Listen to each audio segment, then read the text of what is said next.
2016 was implemented through an Act of Parliament, which was accorded presidential assent in May 2016. So we have completed 5 years under IBC. Basic aim of introducing IBC in 2016 was to expedite the process of resolving claims involving insolvent companies.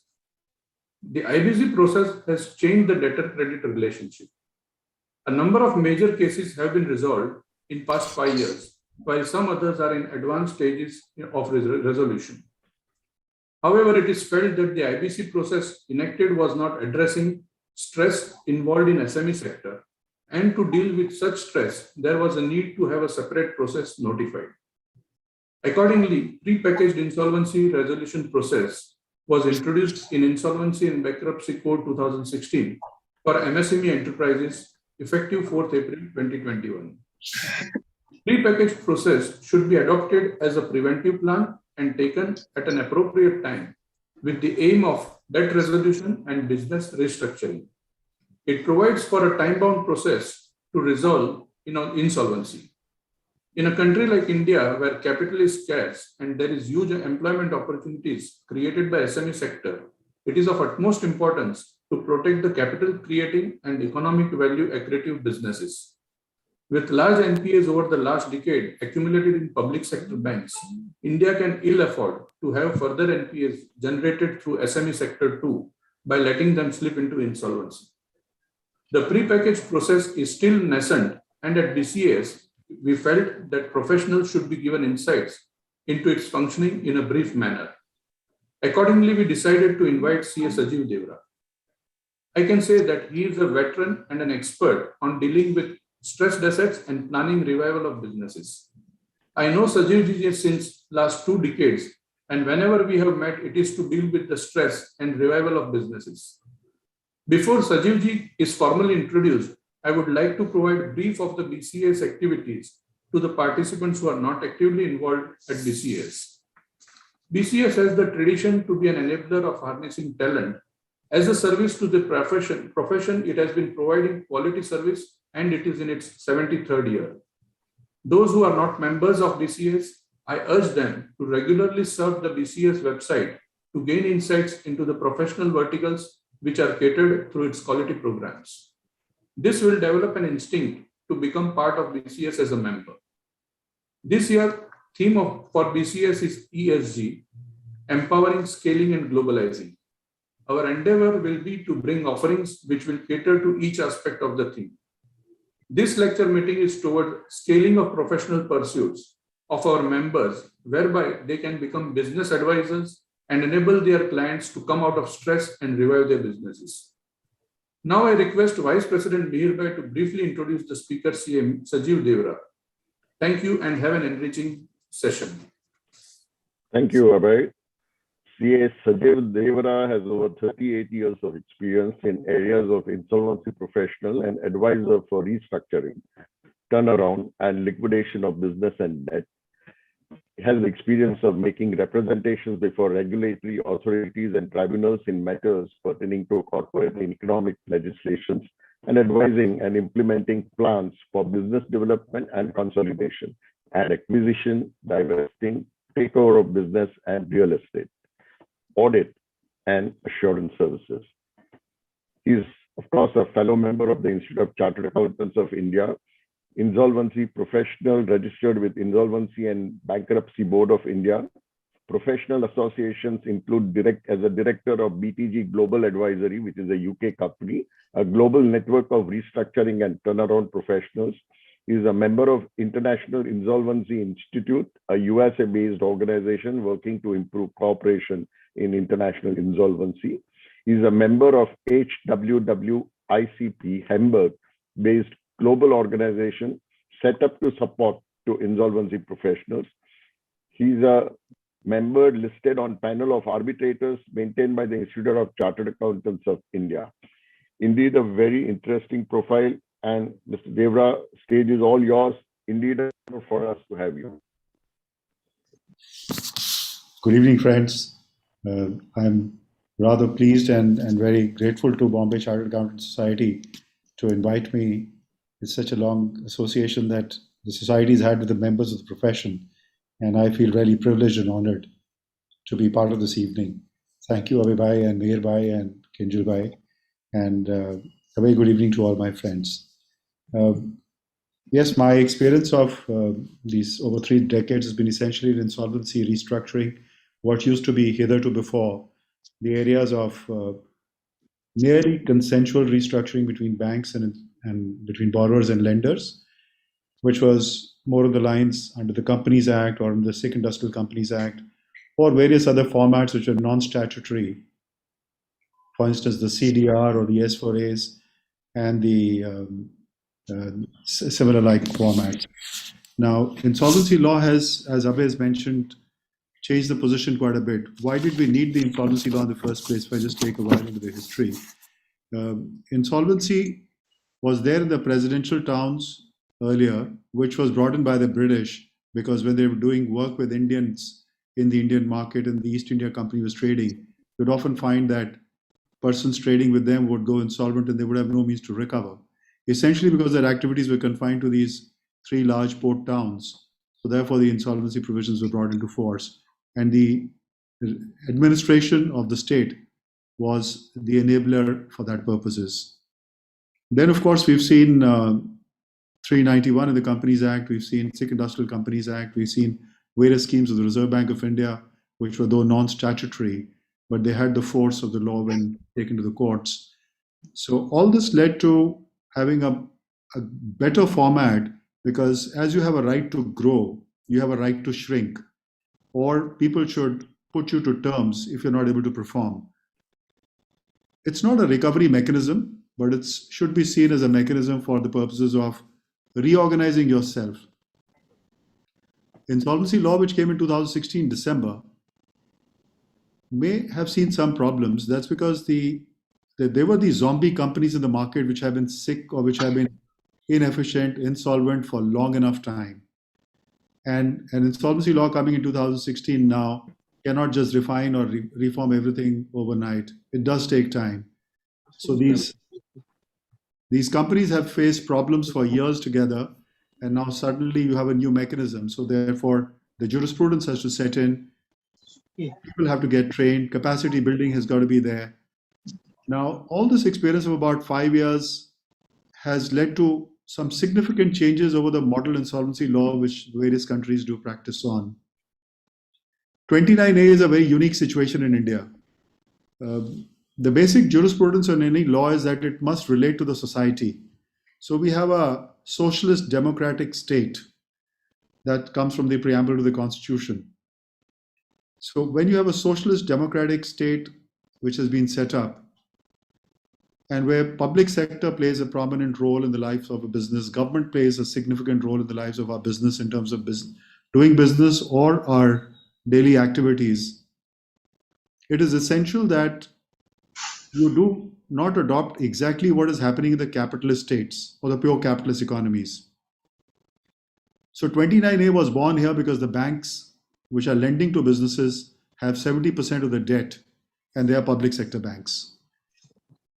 The other innovation of the country has been the home buyers, which were made a new class. So the home buyers became a class by themselves. They may have interest in getting a property, they may have interest in getting their money, but they have a vote because so many real estate companies came up and they were not performing for a variety of reasons. The MSME is also born out of the same kind of approach to insolvency. But this is not new to the world. In the US, you have protection towards smaller businesses and they follow a different format. So small businesses reorganization is not under the main insolvency kind of provisions. So I'll just share my screen now and probably come on to my presentation.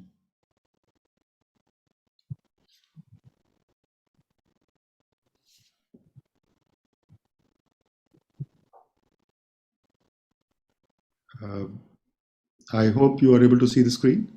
Yeah. Okay. You can, Yes, we can see the that side. clearly. Yeah, okay, that's fine.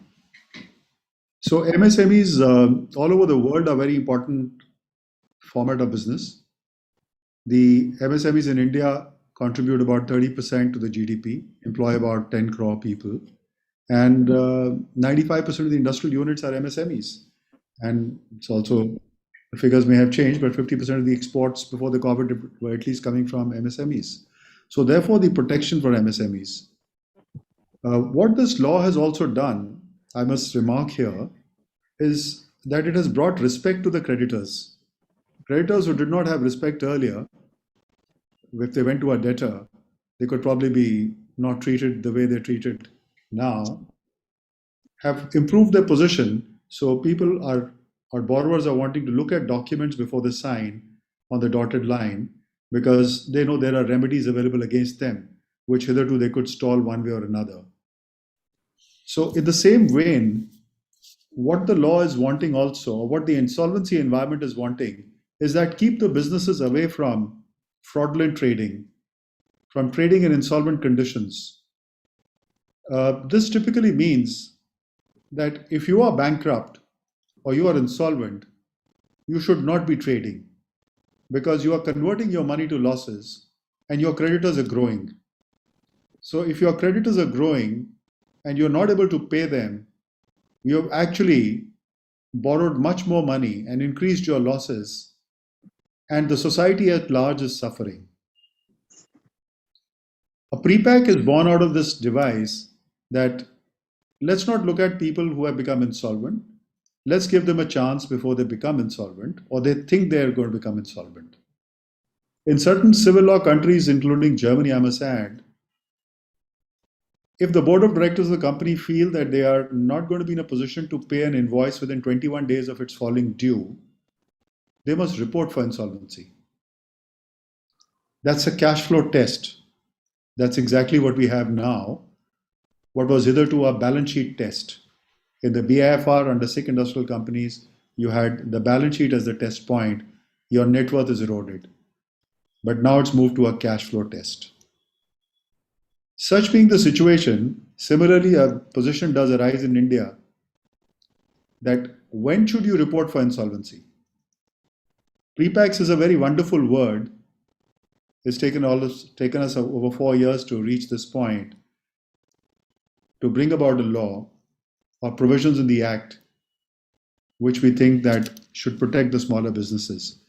Now, Germany is all made up of medium-scale businesses, if you look at it, individual businesses, and they have protected the small-scale businesses and the individual businesses from insolvency conditions. Some of the common law countries in the COVID times brought in a regulation wherein you could not institute a default in COVID times for fraudulent or insolvent trading. We strictly have those conditions in the Act, and now I do see the regulator is also pushing this point in terms of having it felt that insolvent trading conditions should be identified and losses incurred thereafter should be reported. The new form CRP 8, which was introduced, has this in its effect, and that's what deals with avoidance transactions also. So, a new definition of medium and micro and small enterprises came by, which you all know, which is effective as of now.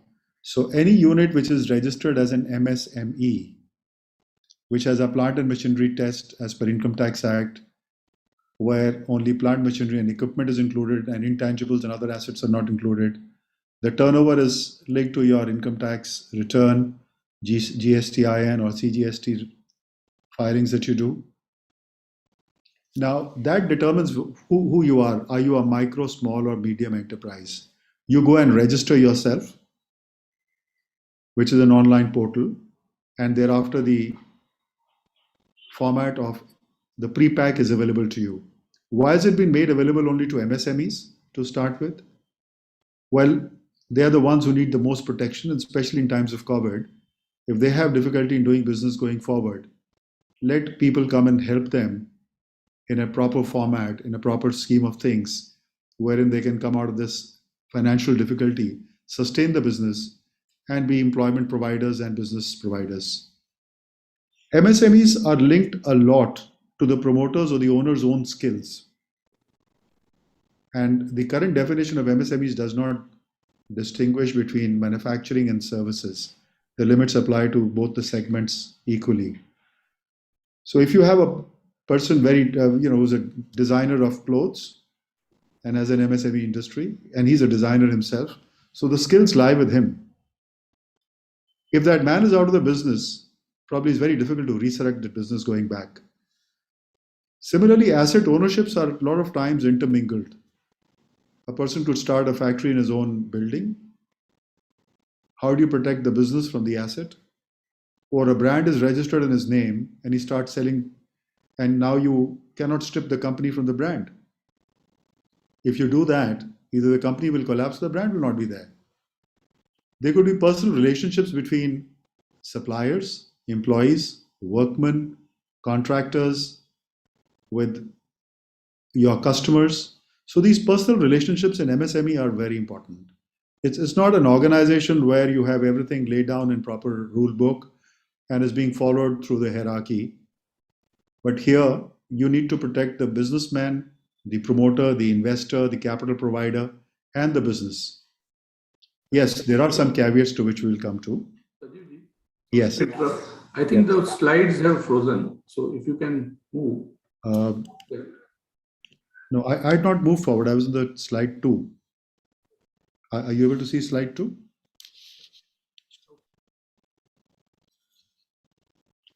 Hello? Yes, we are able to see. Yeah, we are able to see. Okay. But maybe one suggestion, if you could, click on that F5, then currently there is this division of the screen. So then the entire screen will be occupied by the slide that you are actually discussing.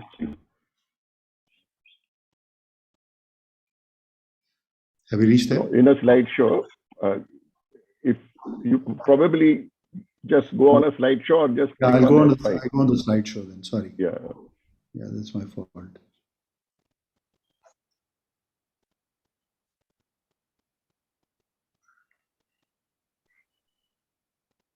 Or just click on F5 Yeah. on your computer.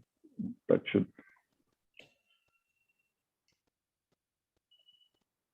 I think it's going rather slow. Otherwise, don't worry about it. We are able to still see that.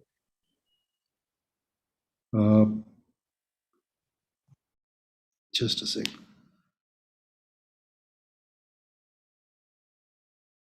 This is okay?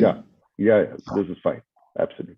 So this is slide number 2 that you're able to see now? Yeah. Okay. Sorry about it. So I'm just at the bottom portion here, where I said that businesses are linked to promoters' skills and asset ownership of the promoters and their personal relationships. MSMEs are very quick generators of employment because businesses can start, or they could even collapse very quickly. So the employment can get generated rather quickly. The loss of enterprise value in CIRP could be very rapid if the promoter is taken away. And that's been the experience of some of the CIRP processes where in MSME businesses, the board is suspended, the management is out of the office, and a new person is now running the business.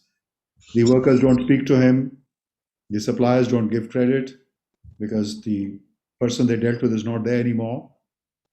The customers don't want to deal with them because everybody wants credit, and you're not able to convince them of the terms that credit is not really possible now. Or technology for business is not available because it was so personally ingrained to the people who have walked away.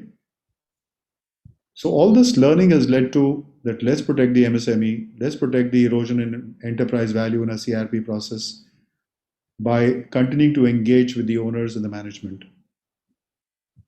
Equally, it came at an opportune time because COVID was playing its havoc in business, and the small and medium people needed some protection.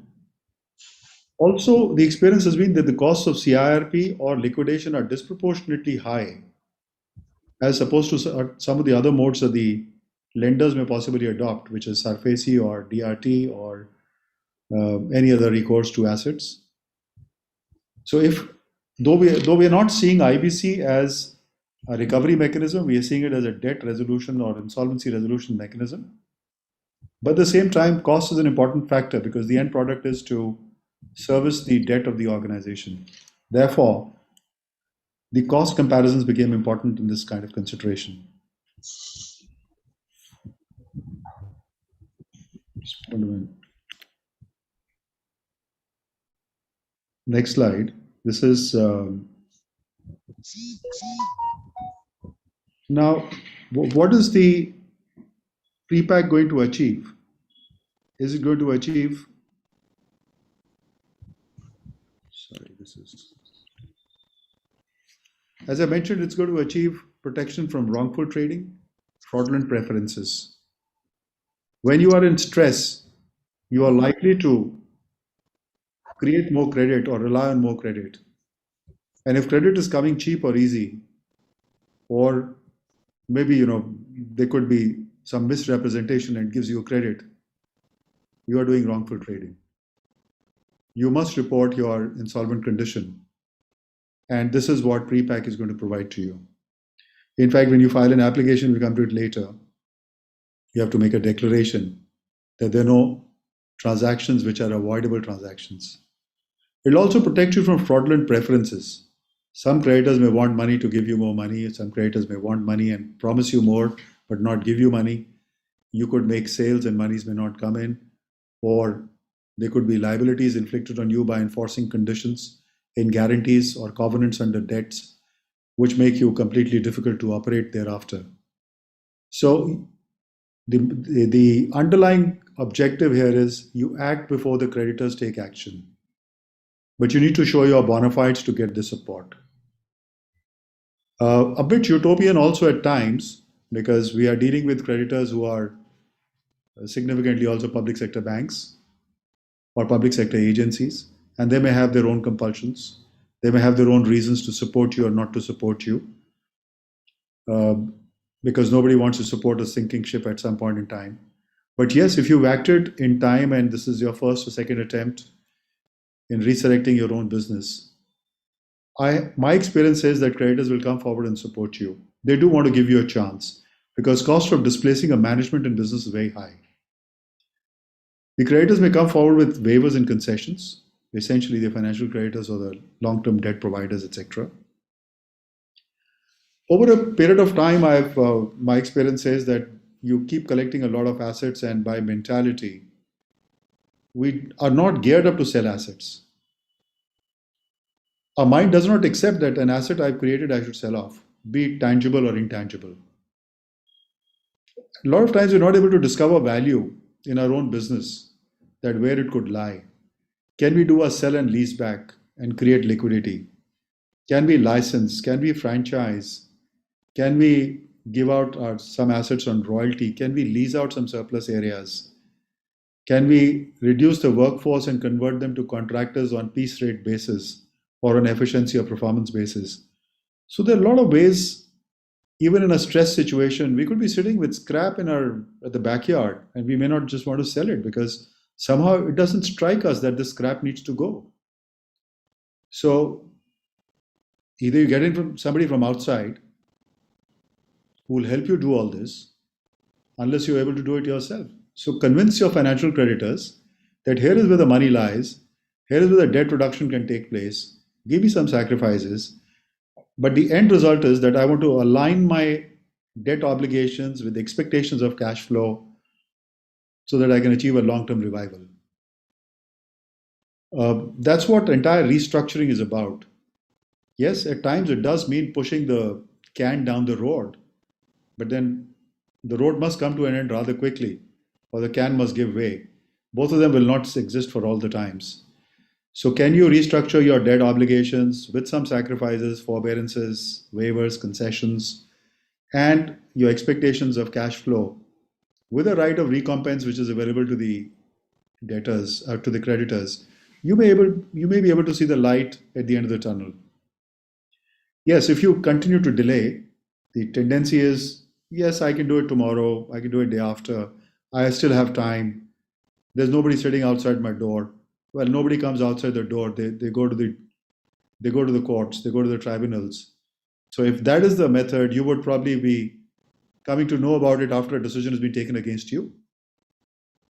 You won't get to know from the creditors that they are proceeding for your insolvent conditions. So come in a pre-pack before the debts mount, before the creditors mount.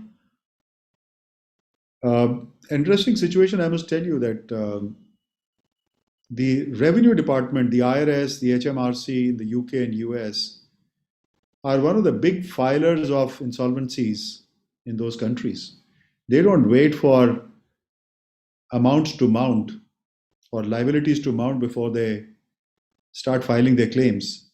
So if you have a VAT liability in the UK, HMRC would be the first applicant to make you insolvent.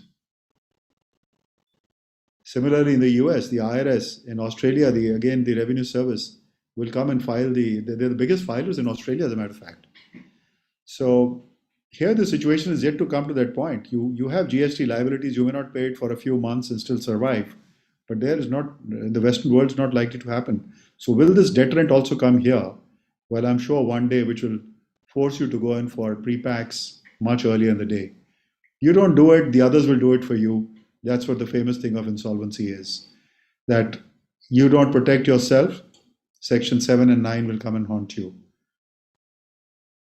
The government employee welfare funds, pension plans will be the applicants, as I just mentioned.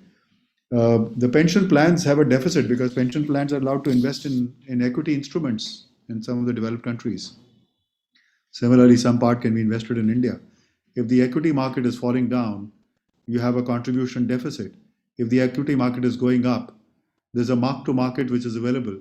So you need not contribute the pension contributions for the subsequent years. But the moment it falls or the bond values fall, the pension plans will become applicants for insolvency. I had an interesting situation where pension plan deficit was there in a company in the UK and the Indian company was under insolvency. So the regulator called the managing director of the Indian company to come and say or convince him that why this pension plan deficit is there and there's no wrongful trading on his part. And at the same time, how is likely to be made up? He had no plans because the banks were not supporting in India. So ultimately, interestingly, the senior management of the company bought over that company by making a commitment to the pension regulator that they will forego their own shortfalls. So the 5 senior employees took over that company and the shortfall was more than made up by the concession and the business continued. The Indian company got some money for sale, was not the price that they probably bought this company at a few years ago, but then there was a solution. Otherwise, the company would have been taken to insolvency in the UK.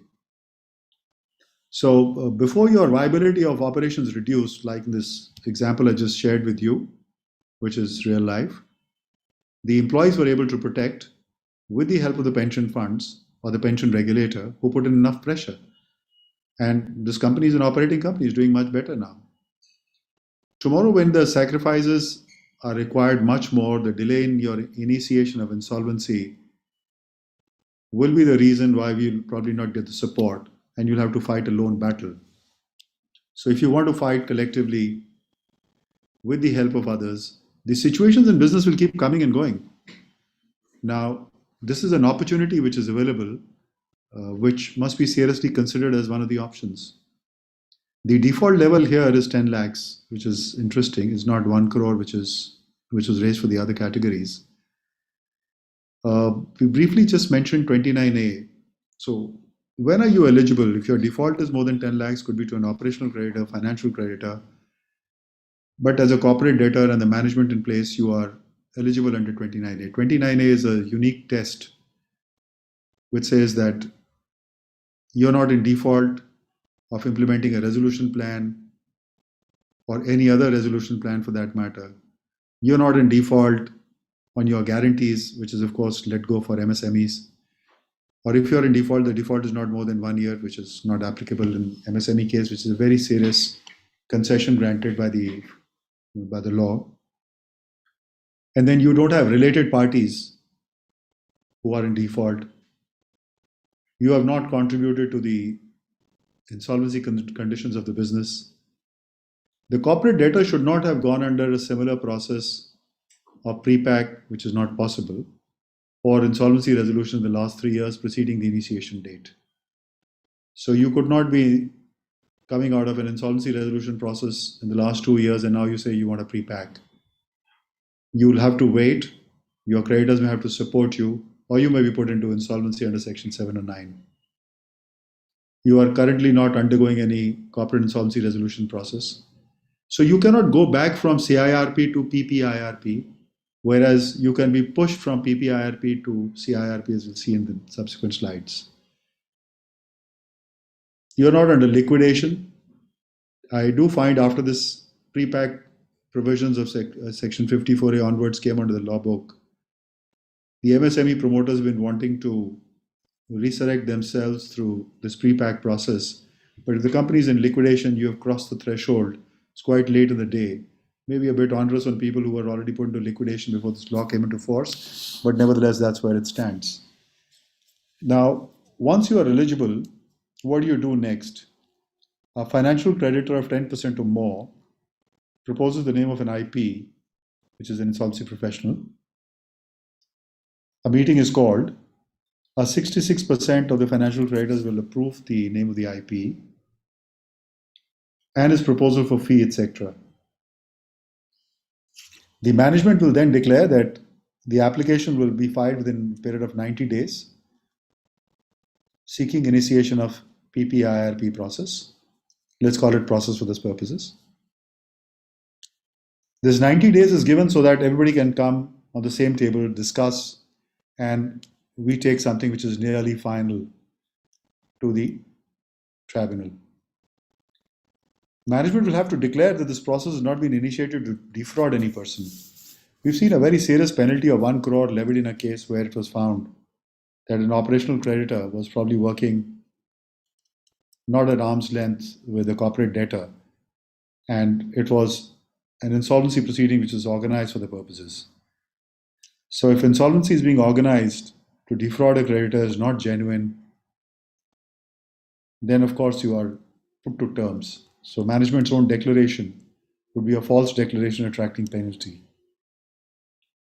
The members of the corporate debtor will approve the filing of the application.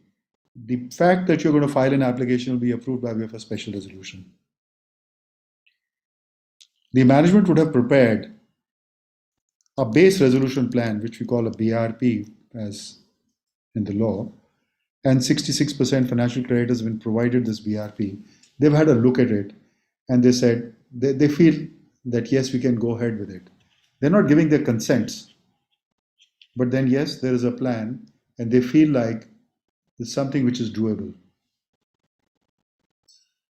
Now, once an application is filed with this situation, or before rather an application is filed, the IP is to give a report that the corporate debtor is eligible to make this application,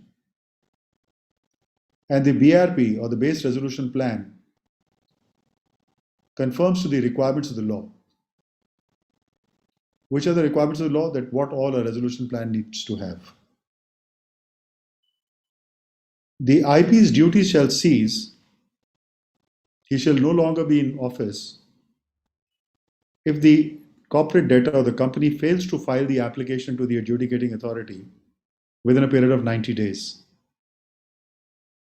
Of course, you can re-trigger the process. That's a different issue. But then, will the creditors believe you? Will they have faith in you? Will they consider that you are a person who's reliable going forward? Maybe a suspicious reason, unless the reasons for not being able to file are very genuine.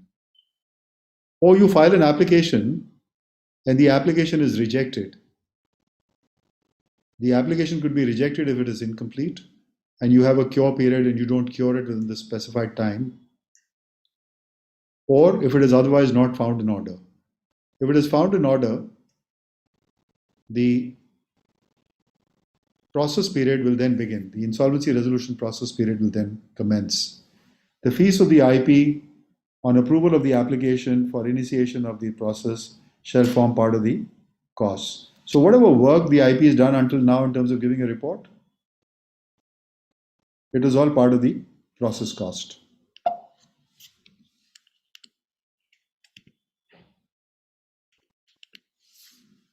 Now, what you need, once we are ready till here, the corporate debtor will go ahead and file an application before the adjudicating authority, which is the National Criminal Law Tribunal. You have to give what is a record of default. You've not paid a creditor. What is a record from your books of account? The consent of the IP, FM stands for form. So there's a form P1. The approval of creditors for the proposed RP in the specified form. So there is a consent given, and consent is approved with the proposal of the fee, and it forms part of the application. Then the creditors have approved that the application can be filed. If there are other classes of creditors, then there's an authorized representative to be appointed. We're not going to go into that.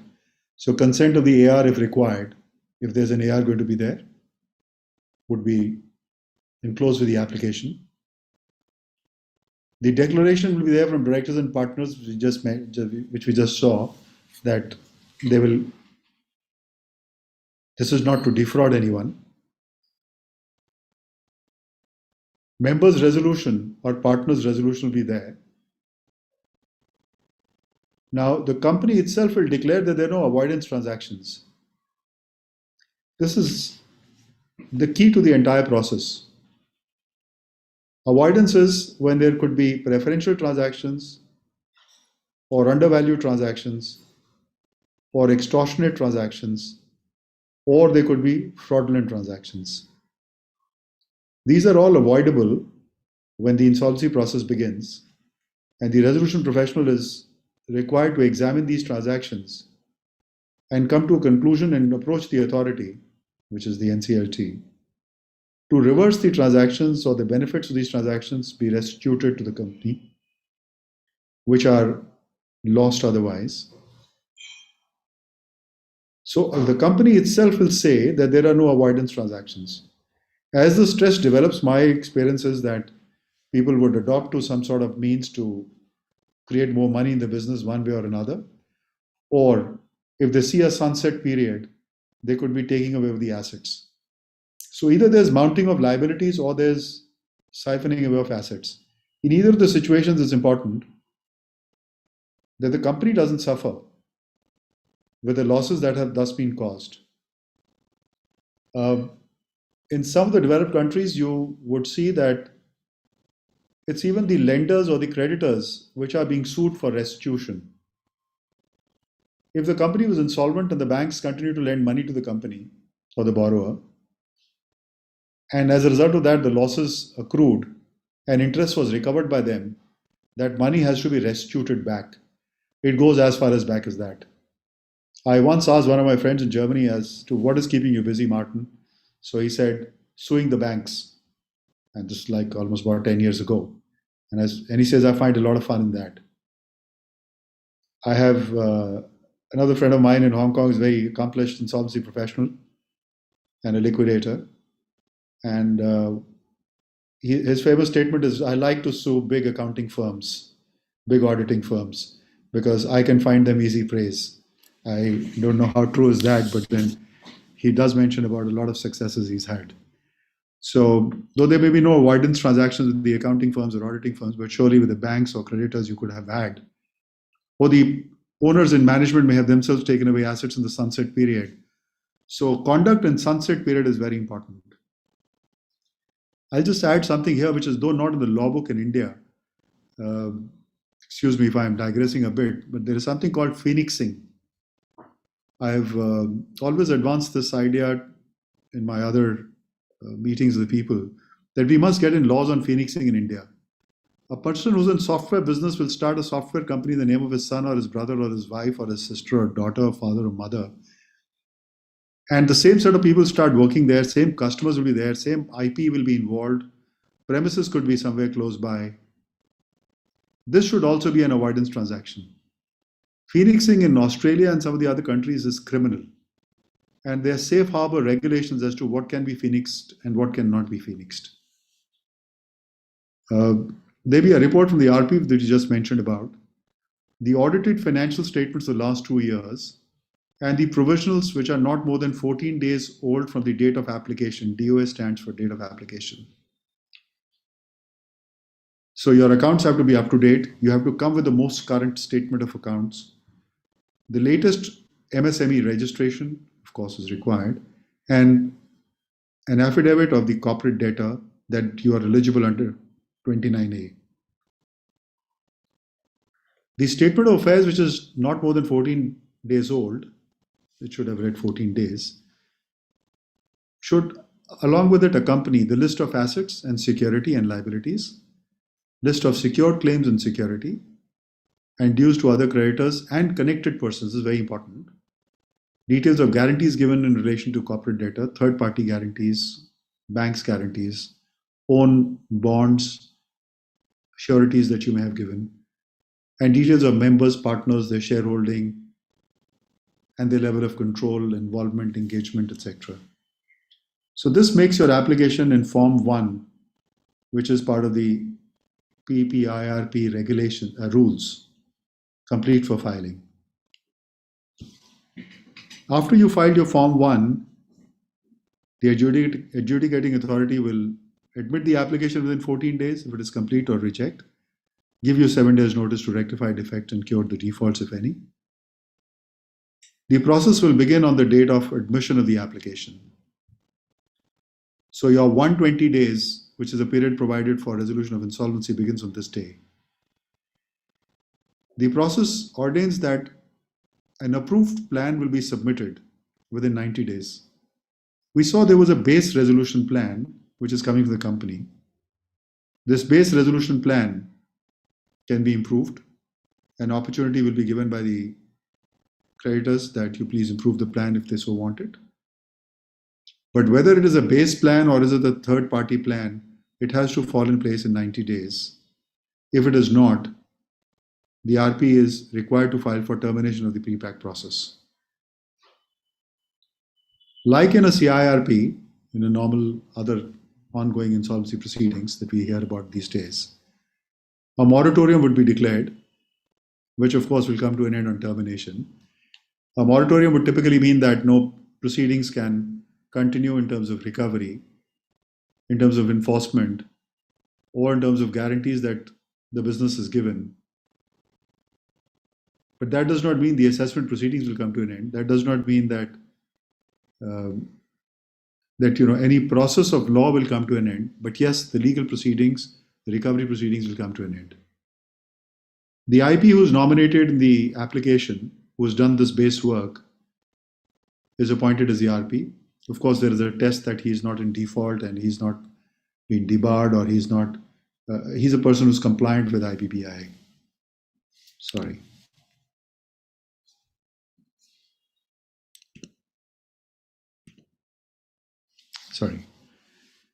The RP would then cause the public announcement to be made as the admission takes place. And this public announcement is to inform that yes, the insolvency proceedings have commenced against this company. You want to file your claims, you have issues to report, please do that. Now, as I mentioned, the duties of the IP will cease if the application is not filed or is not admitted, either of the two situations. Now, during the process, what happens to the corporate debtor post the initiation of the process? The management of affairs of the corporate debtor continue to vest in board of directors or partners of the CD, which is the LLP. The board of directors are expected to preserve the value of the property and manage the company as a going concern. Going concern has seen a lot of debate. Essentially, to my mind, it means that the corporate debtor should not slip in its profile, should not slip in its business. If it is doing an activity, it must continue to do an activity. If it is not doing an activity, it must try for an activity, but not slip in its state.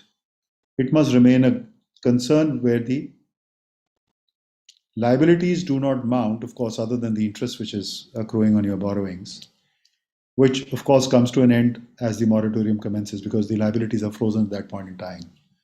So a going concern would typically mean that you maintain the company in the best state as is possible at that point in time. Don't let it slip. And this is the liability of the directors of the company. If the company slips in its profile, the losses grow. It could be a personal liability of the directors unless they are in a position to establish that everything is done in good faith. So the promoters, members, personnel in the corporate debtor would exercise and discharge their contractual and statutory rights and obligations in the usual course, probably with greater vigilance, I would say.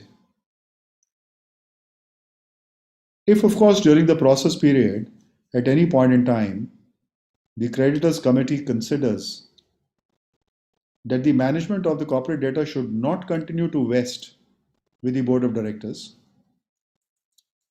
it may so by resolution authorize the RP to make an application to the adjudicating authority. The outcome of this would be that the adjudicating authority would examine what the business of the company conducted fraudulently during the process period, or there was gross mismanagement. In either of the two situations, it will vest the management with the resolution professional. The opportunity available to sitting management to continue to revive their own business would be a lost opportunity at this stage.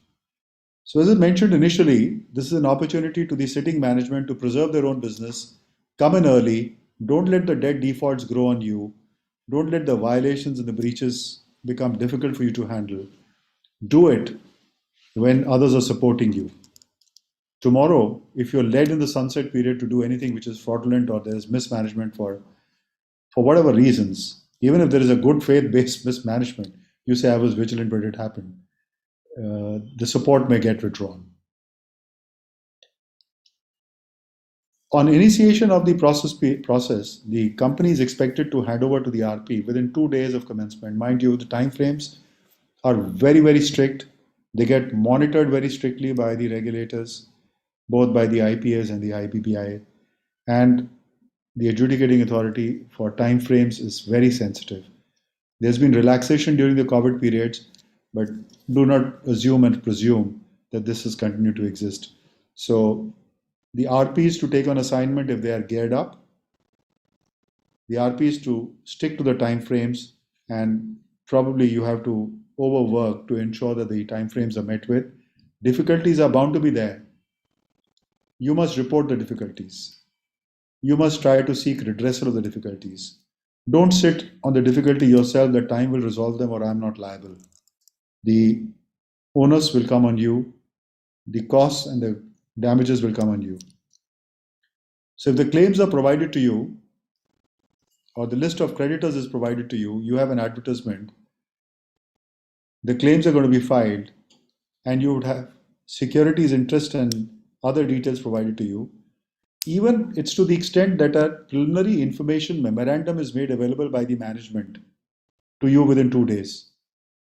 So you'd see, while you were the IP and not confirmed as the RP, and the preliminary work was going on before an application was filed, the BRP was being prepared, was in discussions, the PIM was also prepared, and some basic information memorandum was compiled, or preliminary information memorandum was compiled. So that time is not lost tomorrow. There is a starting point. This places a lot of responsibility also on the management or the company itself to come clean. In the current process, in the normal CIRP process, it is the RP which is preparing the information memorandum, and a lot of times we have situations where information is not forthcoming or not available. And information memorandum is the starting point of all process. If that is incomplete, I'm sure it's like garbage in, garbage out. So you have low level of information, you have low realization. So the information memorandum is made available, which is at this stage only to enable the COC, which comprises the supporting creditors, to evaluate the business, take a view on the base resolution plan in the light of information. Now, the BRP is presented to the RP within 2 days of commencement, with revisions permitted. There is some criticism going on the account of repeated revisions which have been taking place to the resolution plans. And maybe we will see sealing of the fate. I've seen resolution plans being revised 10 times because there is hope on the side of the creditors who are sacrificing to get more, and the debtors or the new resolution applicants are possibly wanting to negotiate more and more or act from a stiff point of view. So the number of revisions will get limited in course of time. So you'll have to put your near best foot forward. There'll have to be a reason for revision. So the RP, as I mentioned, will make the public announcement within 2 days of his appointment, which is to let the world know about the insolvency process which has commenced, and at the same time invite the claims. We talked about how the company is managed during the process period. Some of the canons to it are not to manage in a manner which is prejudicial to creditors or in a fraudulent manner. Then the COC may decide some thresholds on you as a sitting management, that these are your extents to which you can do the business.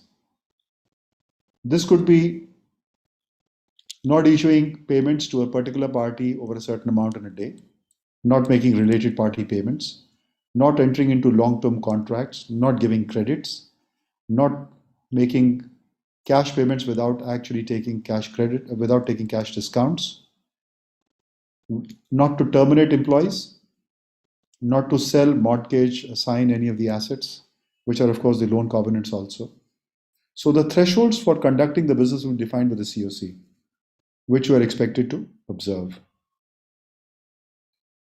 What the RP can do in this period, well, the corporate debtor and the RP will work together to give monthly reports to the COC.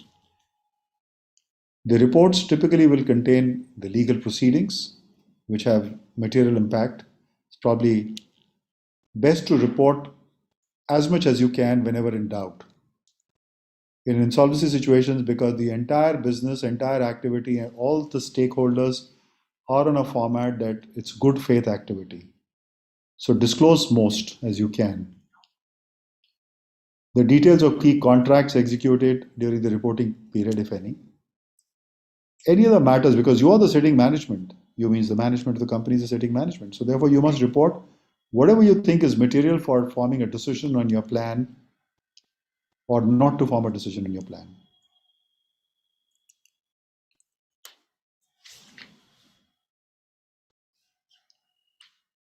What is the duties of the RP?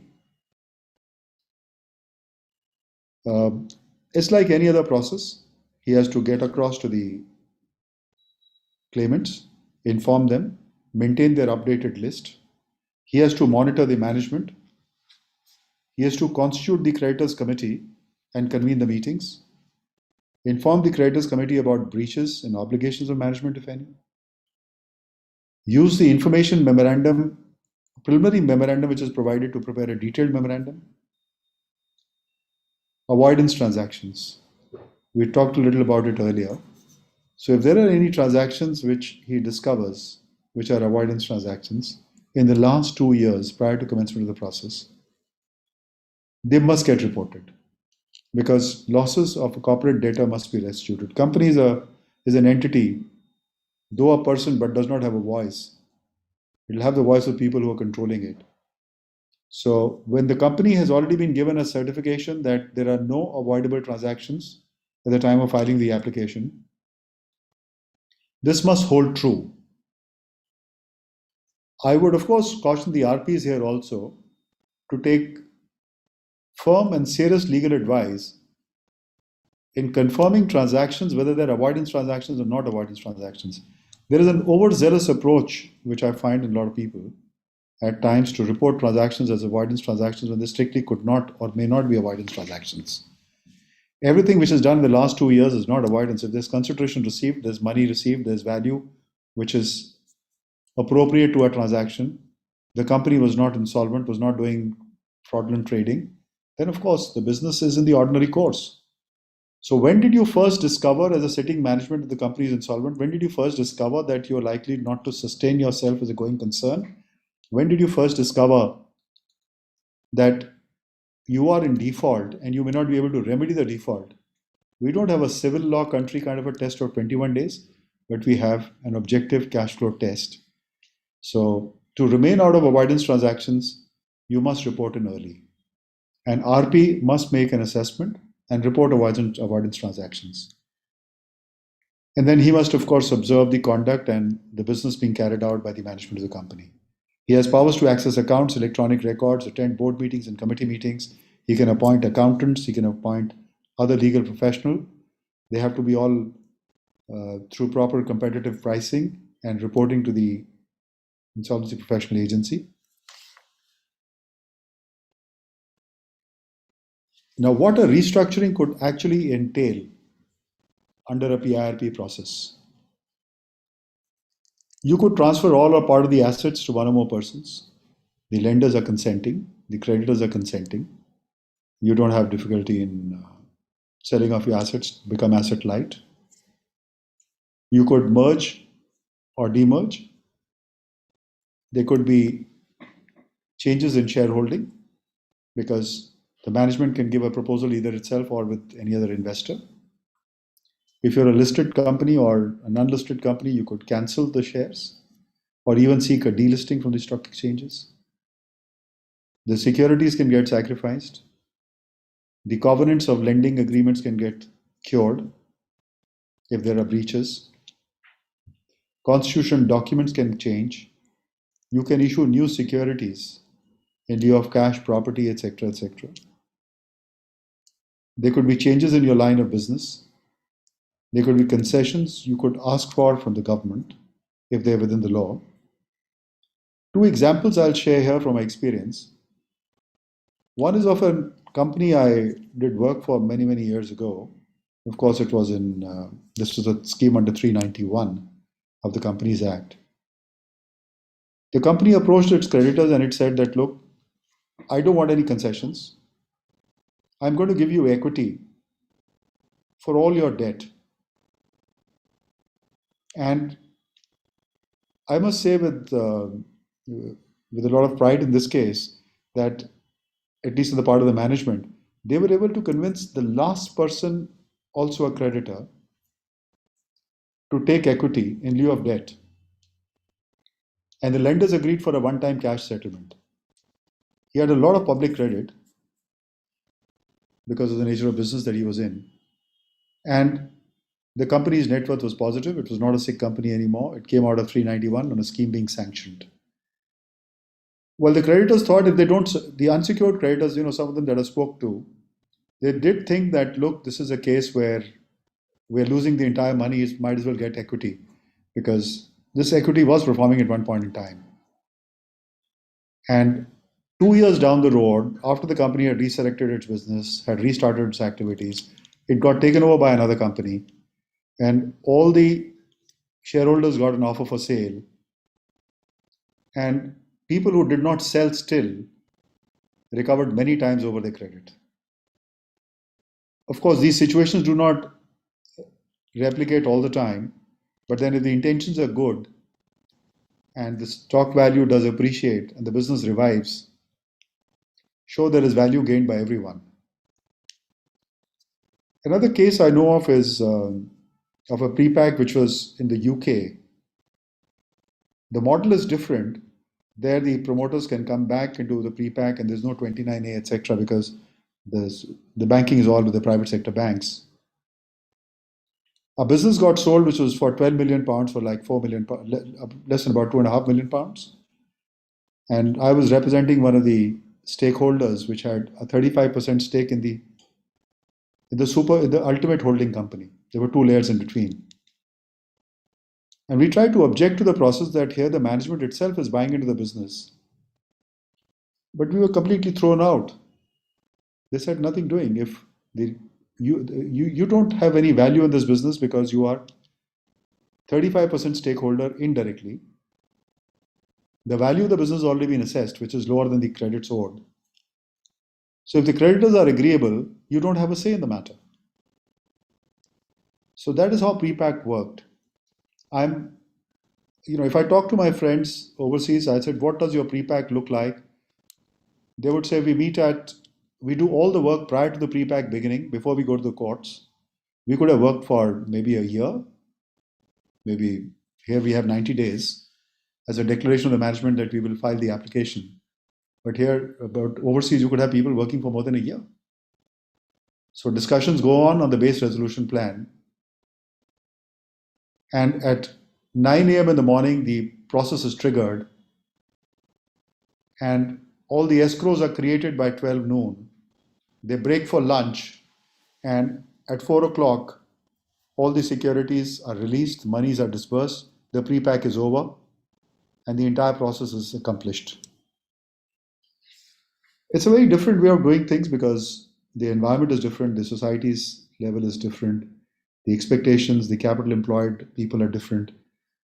But we have to run through a more procedural process because we have public money which is at stake. An important aspect is that if the base resolution provides for any impairment of claims, that is, if you are going to take a haircut from the financial creditors, then the promoters must dilute themselves too, both in voting and in control. And if such dilution is not insisted upon, then reasons have to be recorded by the Committee of Creditors as to why we're not insisting for dilution of stakes of the owner management.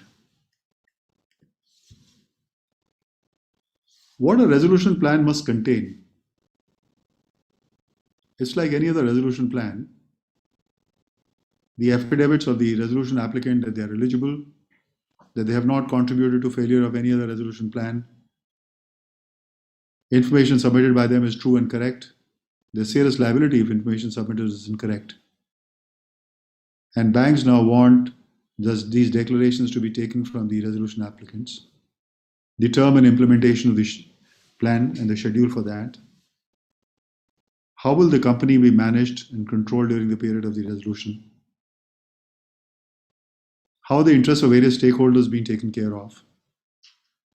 Are the operational creditors being paid in priority over financial creditors? Are dissenting financial creditors being paid in priority over consenting financial creditors? And of course, plan must bring out that the causes of default are addressed, it is feasible and viable.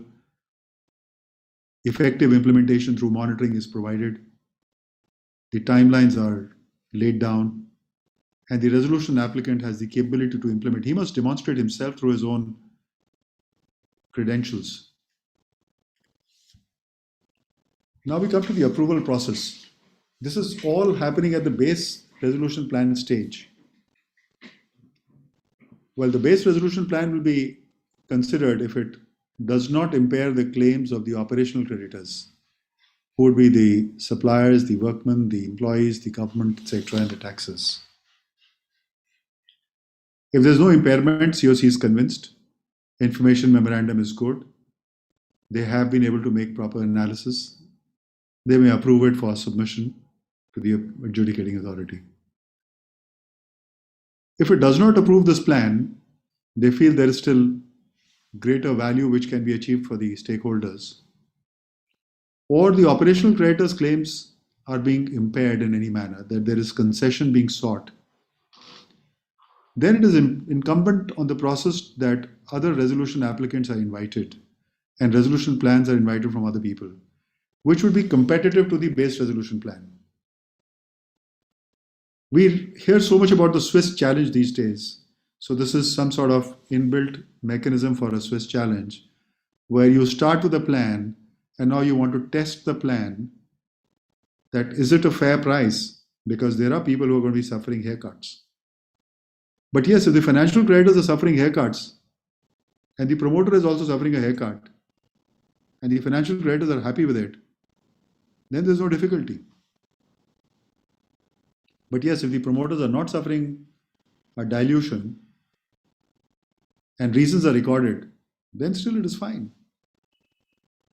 But yes, if the operational creditors are made to suffer anything, since the entire process is happening at the back of the operational creditors, they are not participating unless there's a reason, there's a situation for them. So therefore, their interests must remain protected. This only leads me to suggest, or take me back to my initial statements, that do it before others do it to you. Come clean before the people who can support you. You cannot have all the suppliers and all the employees and workmen and government supporting you at all points in time. They will support you very sparsely because they're smaller people, or there's a statutory mechanism which is available to them. But yes, if financial creditors are supporting you, try to garner that support and resurrect your business today. Let your base resolution plan be your best foot forward, or best negotiated foot forward.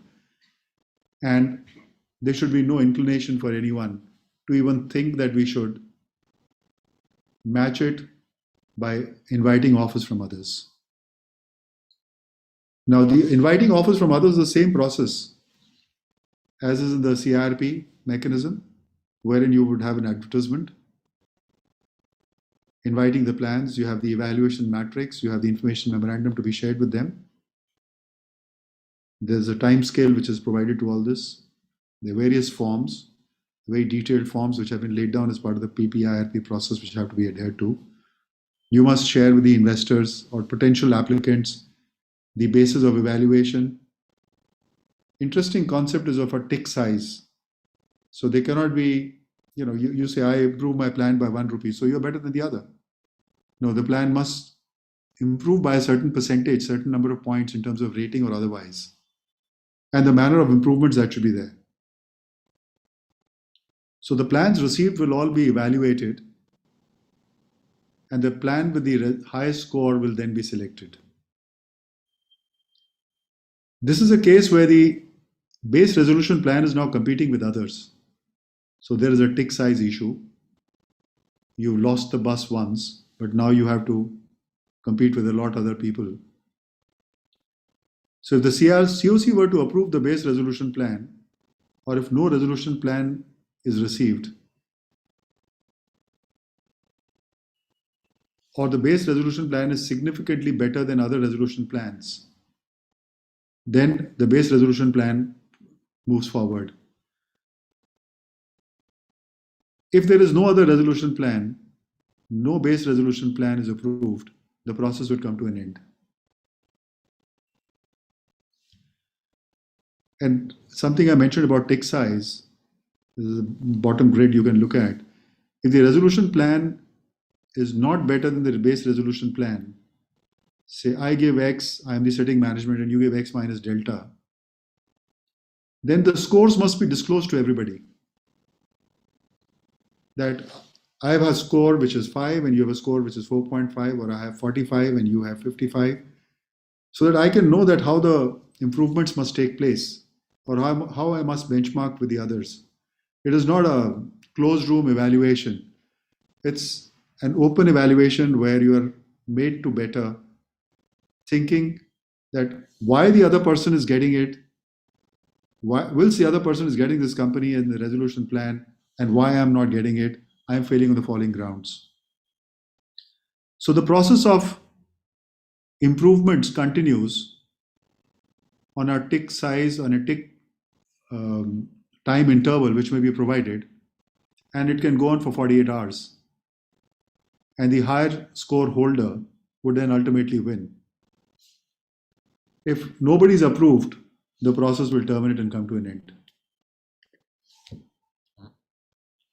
We just mentioned about termination. So termination could happen in these several situations. On approval of the base resolution plan or the alternate plan. On expiry of 90 days if no plan is received. On rejection of plan by the adjudicating authority. On approval of plan of the resolution professional, which is approved by the COC. On conversion of the PPIRP process into CIRP.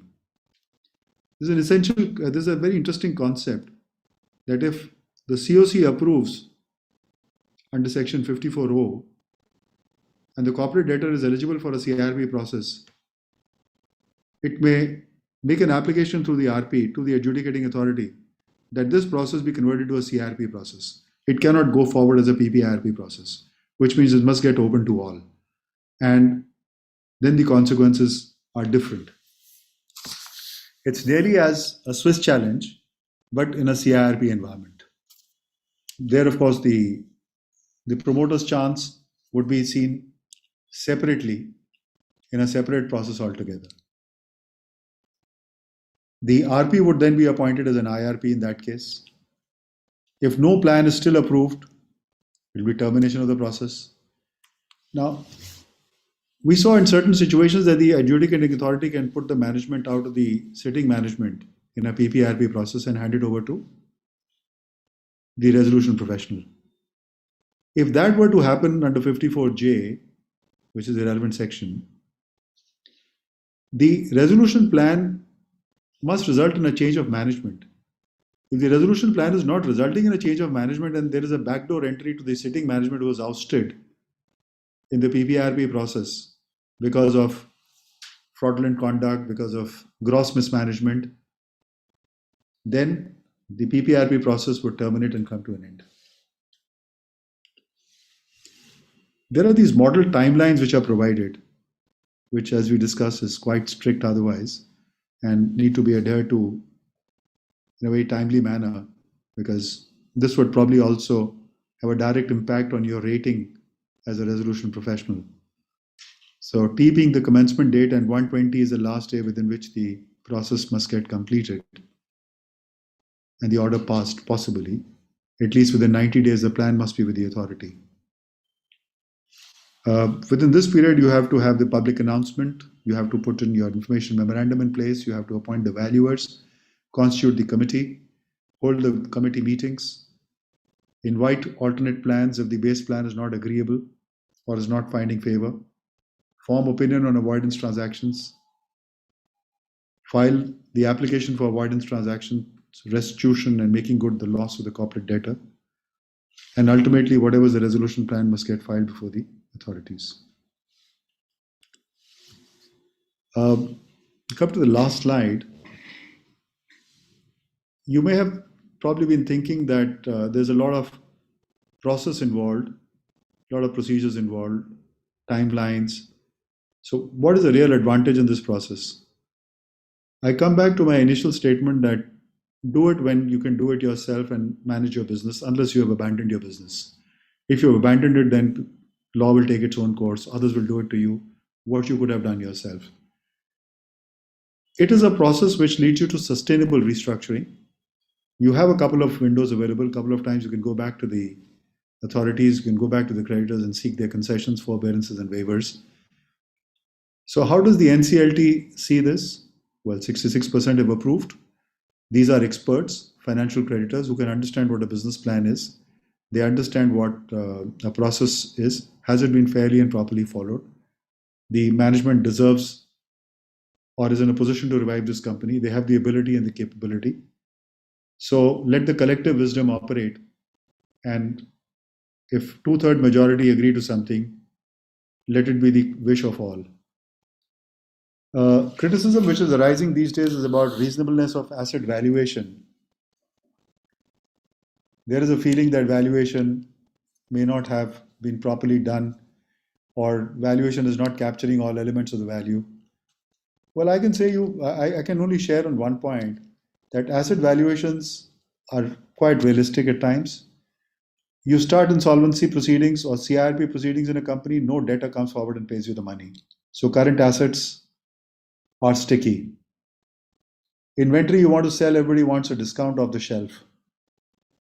Because as an RP, I cannot give concessions. I cannot give credit. If credit is not recovered tomorrow, I'm at a serious loss. All the claimants will come on the door and I have to placate them if I have to maintain the supplies. The government dues have to be deposited. Even the tax refunds don't come to a CIRP process, because all I can do is to file applications and everything requires money. So if there is a serious fall in valuation in a CIRP process, that's quite accurate. In a PPRP process, the valuation fall can be arrested if everything is done quite quickly and information preparation work is rather good or rather up to date or meeting the expectations of everyone. You have to see the asset valuation vis-a-vis the debt. If the debt had financed the debtors and a CIRP begins, sure, the debtors and the debt both will have to be matched the way that they have been financed.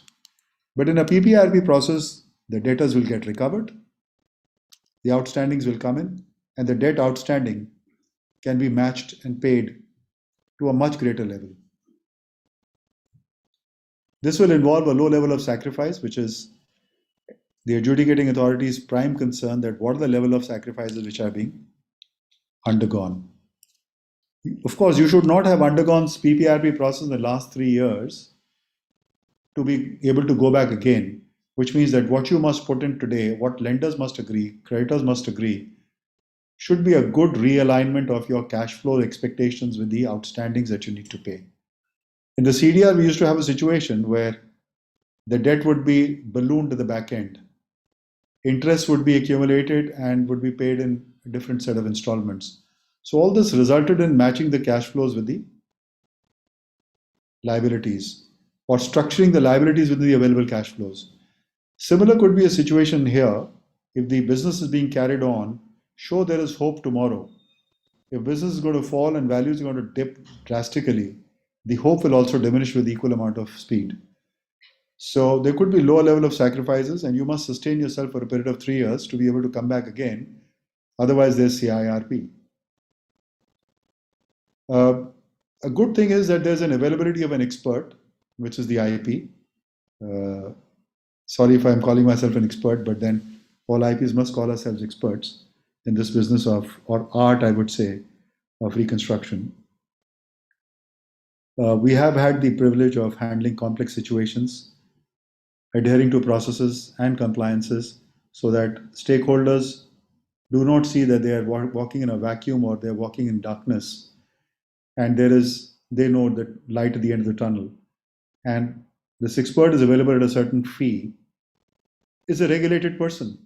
He's regulated by the professional body, regulated by the professional agency, regulated by the regulator, is also exposed to all the stakeholders, all decision taking, your documentation, even the minutes are read with such a fine comb that uses of words, uses of expressions are even pointed out for issuing as addendums or corrections. So take advantage of the expert which is available with you.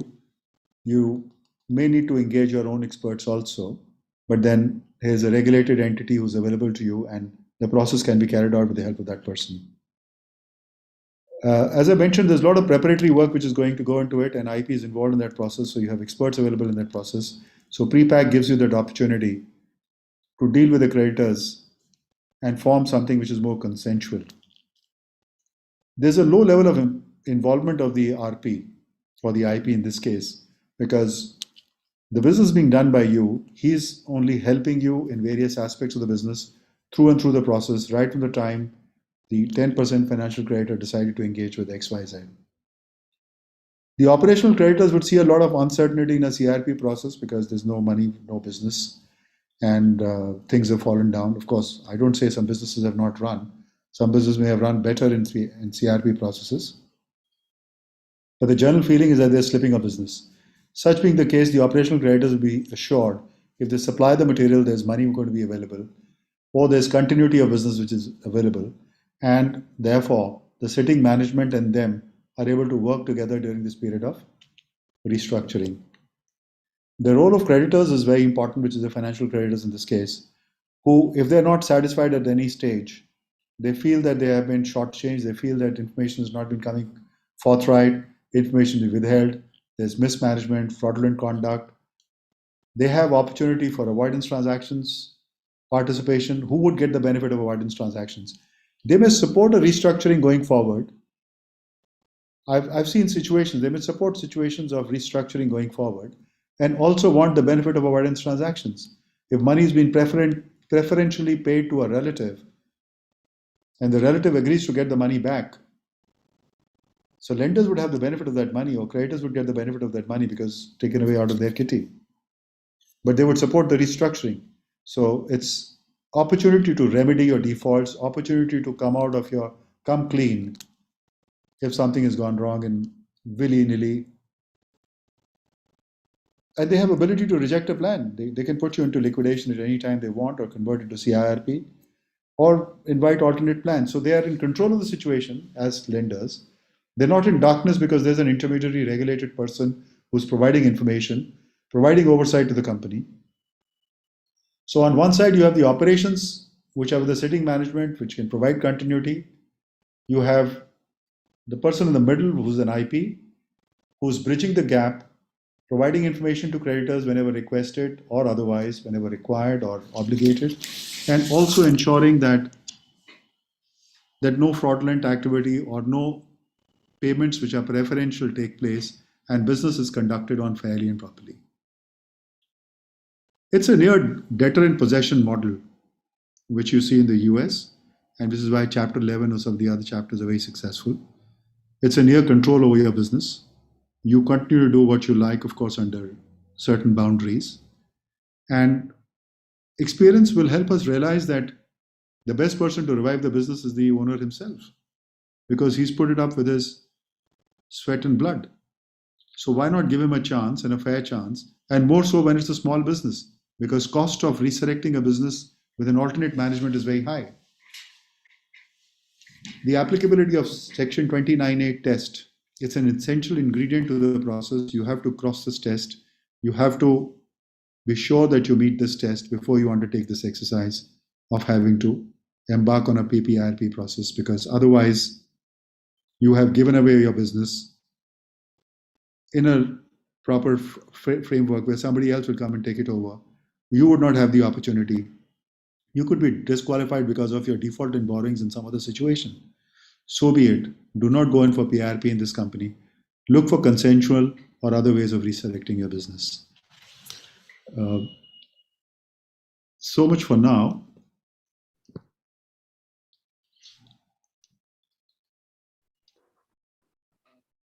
Thank you, Sajeve. We can take before we go ahead with the session, I would take up the questions and in the chat as well as in the question answer box. In chat, Okay. there are some observations. In PPIRP, if the corporate debtor engages a RP and RP prepared basic resolution plan, but when it comes to 66% voting and by UFCs, will UFC allow the same RP to continue, or will FC appoint a new RP? No, when it is coming up for voting, that means the RP has already been appointed. It is only a base resolution plan which is given for discussions to the financial creditors. And the RP, who's called an IP at that stage, is only certifying, along with the application, that the base resolution plan meets the criteria provided for it, or it is a qualified resolution plan. The voting will come in later once the process has begun. And process will begin when the IP has already become the RP. So to change at that stage, there'll have to be very serious reasons. You can what you're telling? Yeah, I would say again that it is a 10% financial creditor who has appointed the IP, who has proposed the IP, and a 66% have already approved. That person is an IP in terms of his proposal for fee and services, and the application is filed with his consent. Now, to change at a stage when the voting is taking place, probably you have to have very serious reasons against the IP. So basically, once he has been appointed and he gives the plan, he is virtually RP. He's in office. Second one is about academics for the opportunity to professionals he is talking about. If banks plan to start PPIRP processes, will they appoint RP from their CIRP empaneled RP list, or will banks appoint fresh new RPs also who all not in empanelment list? Yeah, the PPIRP process is initiated by the corporate debtor itself. You are a self-applicant. So yes, of course, the financial creditors will have to nominate a person. So they may nominate somebody from the panel. Panel is an issue which I have a different view, but nevertheless, panel is being maintained. They will surely look for people from their own panel because they have their own rates and scales of fee to pay for. Well, I can tell you a situation where these panel empanelments require the persons to give a declaration that you will not work against the bank who's putting you on the panel. Now, I tried to fill up this form, but my own thought process said that, look, is this something I want to do? Because tomorrow, if I find a transaction which is an avoidable transaction on the part of the bank has taken away more money than it could have in the last 2 years of insolvency process. So I seek a restitution. The bank will say you're working against my interests. So panel has its own issues. Yes, they will nominate people from the panel. And I hope that there is some sort of a rating format which develops at some point in time, and we all start getting business with our ratings also. One interesting question is about what will happen to tax and GST demands by tax authorities for earlier assessment years prior to CIRP for years after CIRP process. They will all, they are operational creditor dues. If you, as sitting management, want a haircut on an operational creditor, then you have to compete with the others. Then you are not alone by yourself. You missed your bus. Now you look for bus with others. Can you board it quickly? Then the others is up to you.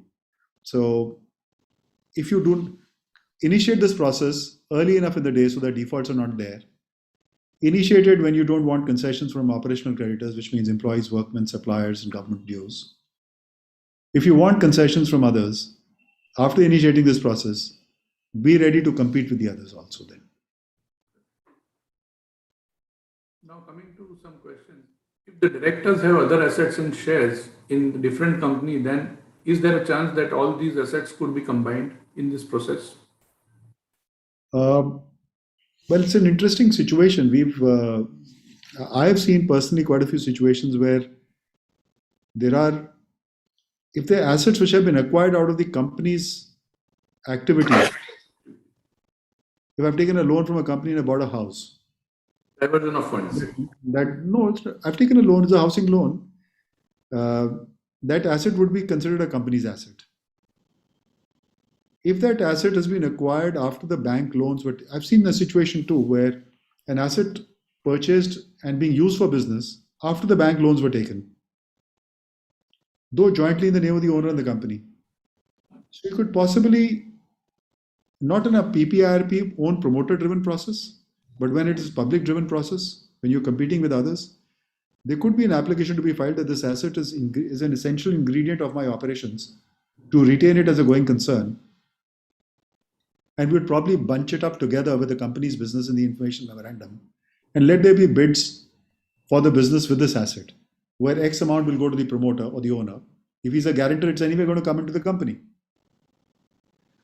But situations are there where the assets could be pre-existing before the borrowings were made, before the creditors came in. I am in similar situation in one of the cases where it's very difficult to bunch that asset with a company. Though it is required for operations, but those two factories were owned by the promoters, directors, guarantors prior to borrowings from the banks. So it will actually depend on situation to situation how you can bunch it up, what is the requirement for that business, and that's basically the test. One more question is trading partnership firm now registered as MSME eligible for pre-pack? LLPs as of now. No, partnership. Not partnerships. LLPs are allowed, Yes. but not a partnership. Yes. That time will yet come.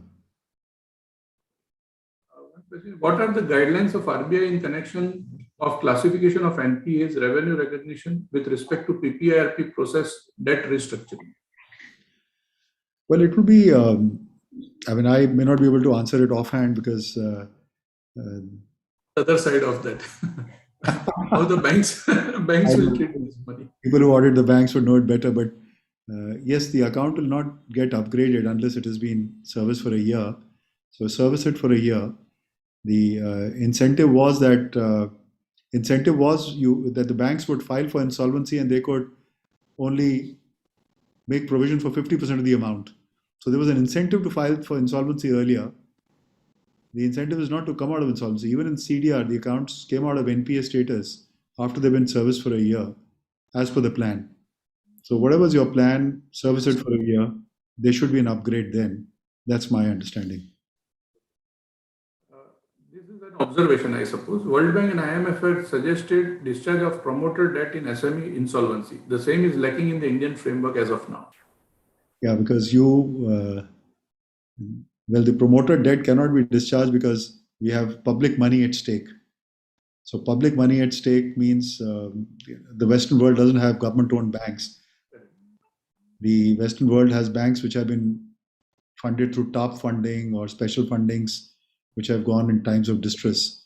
They have not gone out of tax revenues of the government or government borrowings. So we have a different society, as I mentioned in the beginning. The law will evolve as per what the society needs. So therefore, this 29A kind of situation, the home buyer situation, now the MSME, the promoters will not be given up. Of course, you must realize the fact that you never had assets of 5 crores when you borrowed 5 from the bank. Your asset was only 50 lakhs. That's a test to be seen. So therefore, there's a personal guarantee, personal bankruptcy issue, which will get combined with it at some point, which has got combined with it. And there's a fresh start process. So you come clean. There's a personal guarantee being enforced. If you're out of the business, then of course you go out. But mind you, it's a serious issue because it's a human rights issue. A man has borrowed on an asset base of 50 lakhs. He's borrowed guaranteed 5 crores, and now the liability is 15. So he's answering in the courts that where is 15 crores, whereas he only had 50 lakhs in the beginning, which he's also eaten away while he was trying to protect his business. Let's assume everything was done fairly. So therefore, the fresh start has been provided, which is there in all countries, that you have an opportunity to start yourself, but provided you come clean in the process. To come clean in the process, you need to start early. You don't have to keep kicking the can down the road or keep misrepresenting or taking away the assets out of the business of the company and then still want a fresh start to yourself and waiver and concessions of your guarantees. Yes, the process may take time. It doesn't happen very quickly because we are all learning, we're all getting educated and experienced at the same time, but also the 4 limbs of insolvency, which is what it's sitting on. You have the code in between, and then you have the NCLT, the adjudicating authority, and the appellate mechanism, and the Supreme Court, which sets the process in jurisprudence or in implementation. Then you have the regulator, which is IBBI. You look at the amount of changes which have come in. I was once speaking to somebody, I said, a lot of changes. He says that's the learning process. At least we are doing it so quickly. In the US, it takes 10 years to get jurisprudence out on a particular issue. In India, at least in 3 years, you're seeing Supreme Court settling the law. The third is the IPA.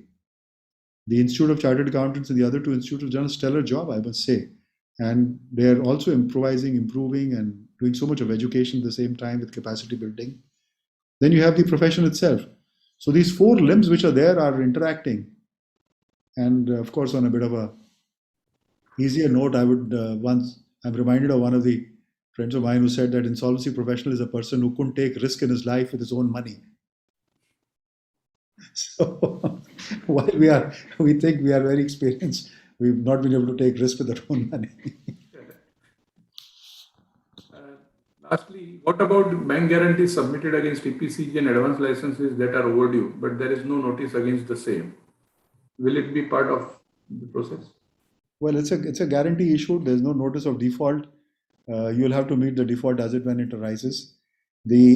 However, this issue is open before the committee right now, that how the bank guarantees which are outstanding in CRP process and get invoked, or claims on guarantees which get invoked, are going to be dealt with. In a PPRP process, if you are the owner management, you will not get any concessions. You'll have to honor all liabilities as they come by, because these are operational liabilities. If there's a change of management or you are competing with others, then sure, you have a chance of seeking some concession. In the earlier times of the Sikh Industrial Companies Act, when BFR was there, a lot of new policies had come in place to support the Sikh companies. So there were schemes in place that Sikh companies could seek further time in advance licenses of 2 years, would not be charged a penalty, would be charged concessional rate of interest, would have dispensation in value and quantity norms. Similarly, in EPCG, the period be extended for a Sikh company from 6 years to 9 years, or 9 years to 12 years. So various state governments also brought in various policies in place to get the Sikh companies off the ground. But then, mind you, here is a difference. The Sikh companies did not relegate the government in Section 53 to the lowest rung. Here, the government has come by to say, I give up my position as a sovereign, put me below everybody else. But yes, do not want concessions from me if you're reviving the business. If you're closing down, unless I have a policy in place, in liquidation, I'm at the bottom of the rung. In CRB process, you have to give me money. Of course, if there's raised demand, I'm at the bottom of the rung. You give me 2%, okay, because you're giving financial creditors 7%. Or you're giving them 70%, you're giving me 5%, that's all right, I'll accept it. So government doesn't quiver there. But then when it comes to in an ongoing process where the liabilities have not been firmed up, you are taking over a going concern, mind you. When government is in the last government stays on a going concern where it was when the process started. Last question is about the statutory auditors. What will be their liability in this PPIRP process? Well, the management is giving a declaration. Financial statements are being filed. I'll just explain a bit of a perspective. You go under section 10, your application must be accompanied by financial statements is not more than 14 days old. You go under PRP, your statement of affairs must not be more than 14 days old. A section 7 or 9 is filed against you by an operational or financial creditor.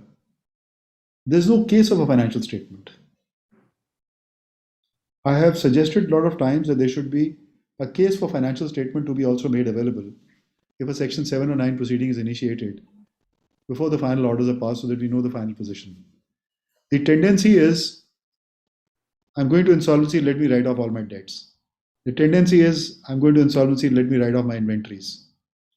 I don't have to give the stock statement or collateral statement anymore. Let me have here is a tenant in my property which I must show up. Now, this being the case, the statutory auditors are exposed to a lot of risk, if you ask me.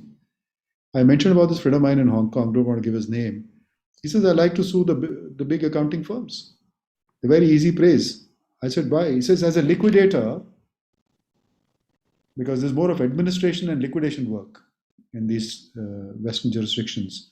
So as a liquidator, I can sue them much better because they're insured. The insurance is going to pay for it. And in the interest of protecting the reputation, they come forward and compromise. So the liquidation estate suddenly has a lot of money. He says, we get unexpected booty because we proceeded against insured parties. So he came to India a few years ago and he was looking at some situation. He says, I'm the liquidator of this holding company overseas. So can I sue these auditors in India who are these subsidiary company auditors? I said, yes, you can. He says, what would their insurance be? So in my view, if people want to sue you, they want to see, can you pay? And this friend of mine I'm talking of, he does not have a credit card in his name. He does not have a mobile phone in his name. He does not have a house in his name. Whatever profits he draws, he spends from his business. And he sold his business to a very, very large enterprise recently, in my view. And he's made a lot of money. But then if I go to a restaurant or a bar with him, his secretary is going to pay the bill on the credit card, which is not in his name. This is the situation of an IP. And he looks for auditors who are insured. We've not reached that point in India. I think we're still some distance away. But yes, there is this benchmark that you could think yourself to be in some position. Don't want to be in that position in any case. I'll just close on one note if you have 2 minutes to share. Sure. To share another situation. This is a friend of mine in the UK. Somebody's written that I'm speaking a lot about some foreign countries. What about India? Whatever. But this law is recent, so let's learn from situations where people have seen. This partner in a large accounting firm doing IP work got sued for £1 billion. You see, in administration, you would decide as an IP that do you want to carry on administration, that is business as a going concern on a going basis going forward? A friend of mine in Germany is doing a business for the last 10 years in administration. He's not put the company into liquidation. He says, well, I can still take the revenues from this business, keep it going as a going concern, meet the liabilities, and I still have a lot of work to achieve. So here the decision was to put the company into liquidation. And that got challenged in a court in the UK. And it was held that yes, the decision taken was wrong. The company could have done better in administration, which means in CIRP it could have done better. Let's put administration and CIRP in the same plank. The company could have continued to perform and service its liabilities if it had gone on some more time. So hasty decision of the IP to put into liquidation had exposed him to £1 billion in claim on a suit filed for recovery against the firm and the person. He says, look, I have a house which is like a couple of £1 million. So I would lose that. My firm's going to lose a lot of reputation. The test was applied then, and he was exonerated, and the firm also got freed of the liability. They said, did he act like a reasonable man in a situation? Was it a good faith action taken? So if you have good records of your work available, contemporaneously kept and maintained fairly, you have been reasonably diligent. I don't say you are diligent 10 by 10. Nobody is. But record keeping is important to prove that you were diligent enough. You can save on the liabilities. Claims will come. You'll have to prove that you were reasonably clear of it. Yes, there are situations where stock statements could have been incorrect. Well, I as an IP would probably sue the bank for accepting it and letting the company continue. So there is a flip side. That's it. Thanks, Sajeve.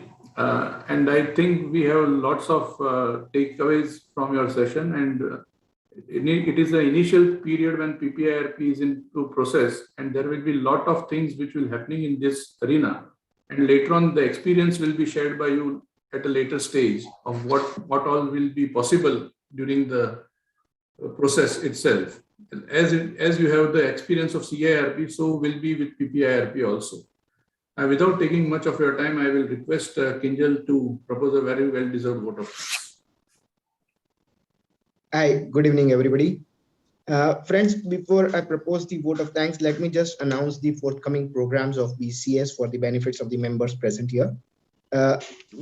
We are having an online long duration course on forensic accounting and investigation studies, which members can register online and can do it at their own time availability. We have organized a workshop on tax audit on 2nd September. And then we have another workshop on taxation of partnership firm, which is covering section 9B and 45.4 on 9th of October 2021. Friends, now coming to the pleasant task of proposing this well-deserved vote of thanks to Mr. Sajeve Deora. Friends, you will all agree that it was indeed a very insightful session on a very recent concept of prepackaged insolvency for the MSME under the IBC 2016.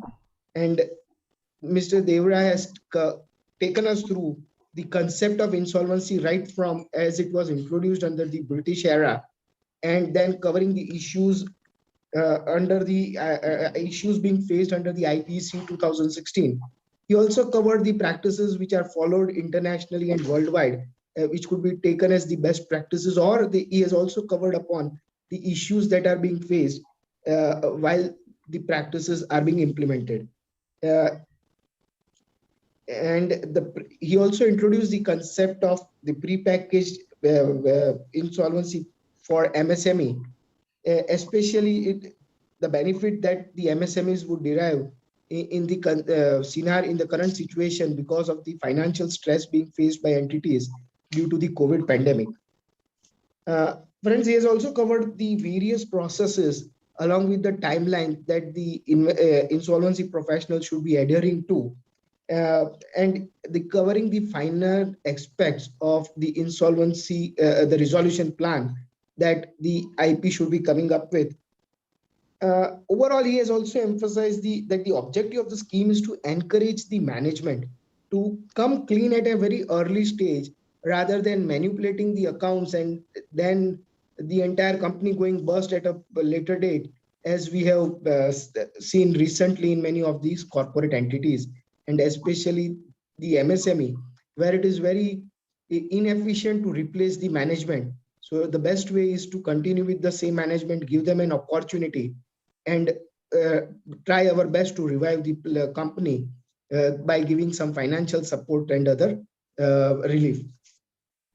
One of the important aspects that he has emphasized is what care the professional should take care while he is drafting the resolution plan, and most importantly, what is required by a professional, that he should be fair to all the stakeholders while he covers while he drafts his plan.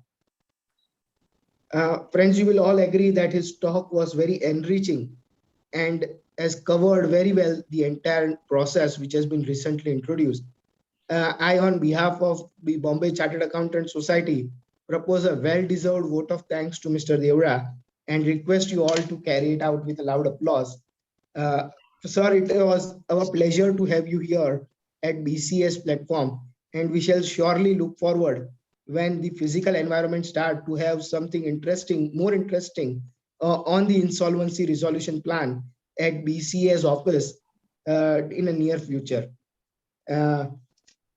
Friends, this meeting would be available on YouTube for others, and we will all shortly be circulating the link of the YouTube, which you can refer to others. And the last request is that be connected to BCS, be subscribe to the YouTube channel and the social media handles of YouTube of BCS to keep yourself updated with the latest meetings that are being planned by BCS. Thank you, friends, and over to Abhay bhai. Thank you very much, Sajeve, for your Thank time. you. I really enjoyed it, and I hope all of you did. If there are any questions, do write to me. I'll be very happy to answer. And of course, look forward to seeing you everybody in person some point in time in the near future. Bye-bye. Bye. Thank you. Yeah. Good night. Okay. Good Bye. night. Bye. Bye.